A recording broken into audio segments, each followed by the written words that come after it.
Salut tout le monde, alors aujourd'hui on se retrouve pour une petite recette facile, simple et vraiment pratique, que ce soit pour une ou deux personnes ou bien plusieurs personnes. Donc comme vous l'avez vu, c'est une recette de quiche Lorraine, donc je dirais ma recette de quiche Lorraine parce qu'on sait très bien que la quiche Lorraine est modifiable à l'infini. Donc moi je vais vous montrer quelques recettes à moi, donc là ça sera la première.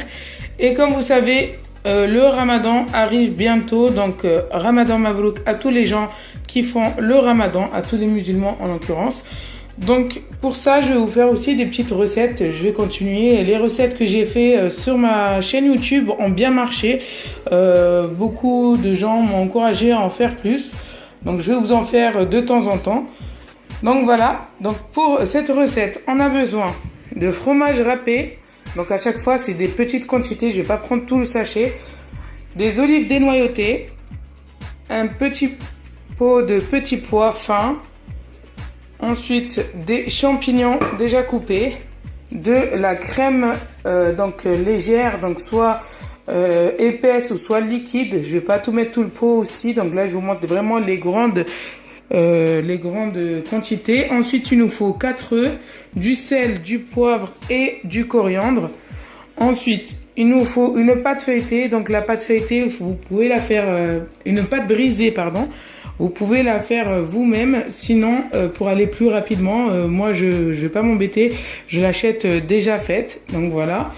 Et en plus, elle est fine, vendue fine. Donc moi, je la préfère fine. Alors que quand on la fait nous-mêmes, elle a tendance à être un peu plus large, plus épaisse, on va dire. Donc voilà. Ensuite, il nous faut une courgette. Donc vous pouvez ajouter plusieurs légumes que vous voulez en fait. Donc moi, aujourd'hui, je vais ajouter dans cette recette une courgette, 3 petits oignons. Donc ils sont petits, sinon il en faut qu'un s'il est énorme. Ou 2 s'ils sont moyens. Et un peu de persil plat ou frisé, n'importe. Ensuite, il nous faut un plat à tarte, donc rond si possible. Sinon, si vous n'avez pas rond, faites une autre forme, c'est pas grave.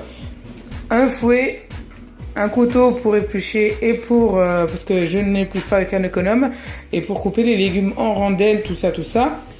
Et une cuillère donc pour mélanger, et aussi une poêle. Donc il nous faudra la poêle pour tout mélanger, tout ceci. Donc là, je vais éplucher les oignons et la courgette, couper des morceaux, une petite quantité de persil, et on va tout ça mettre dans l'huile, dans la poêle, et on se retrouve.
Donc maintenant, on va laisser à feu doux jusqu'à que tout ramollisse. Donc l'oignon, les courgettes et le persil. Donc tout ramolli à vraiment feu doux. Le temps, nous, on va préparer le reste. Donc je vais vous montrer. Donc voilà, j'ai mis les œufs. Ça ne va pas trop, mais bon. J'ai mis les œufs, les champignons. 3 grosses cuillères de crème fraîche. Ensuite, ça c'est le coriandre que vous voyez qui est un peu jaune, que j'ai pas encore mis. Le fromage râpé et les olives. Donc comme vous le savez, pour les petits pois, je les ai pas mis. Pourquoi je les ai pas mis? Parce qu'en fait, c'était pas des petits pois comme je l'ai dit juste avant. C'était des flageolets. Donc voilà. j'ai fait les courses et je me suis rendu compte que maintenant que c'était des flageolets, j'avais l'habitude de prendre des petits pois en petits pots comme ça. Donc peut-être que voilà, je me suis trompée. Hein. Donc ça sera aussi bon que ça, mais si vous avez des petits pois, mettez-les. Donc voilà, maintenant on va tout mélanger. Tac.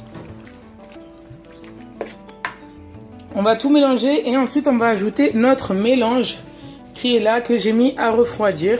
Voilà. S'il n'est pas vraiment froid, c'est pas grave.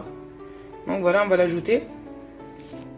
Donc voilà, j'ai tout ajouté et tout mélangé. Et petit bonus, vous pouvez ajouter, si vous n'avez pas de la crème liquide et vous avez utilisé comme moi de la crème épaisse, du lait. Donc moi c'est du lait simple, demi-écrémé, Viva, vous connaissez. Hein. Donc à l'œil, voilà, pour que ça soit juste un tout petit peu plus liquide. Vous n'en ajoutez pas beaucoup. Si vous n'en avez pas, faites sans, mais ça sera un peu plus épais. Donc voilà, je ne l'ai pas dit au début, mais c'était un petit bonus, c'est un truc pas obligé.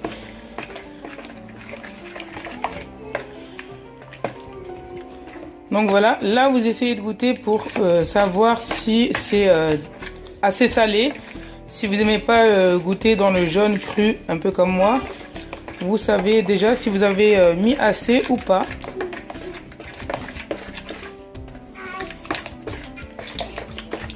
Donc voilà.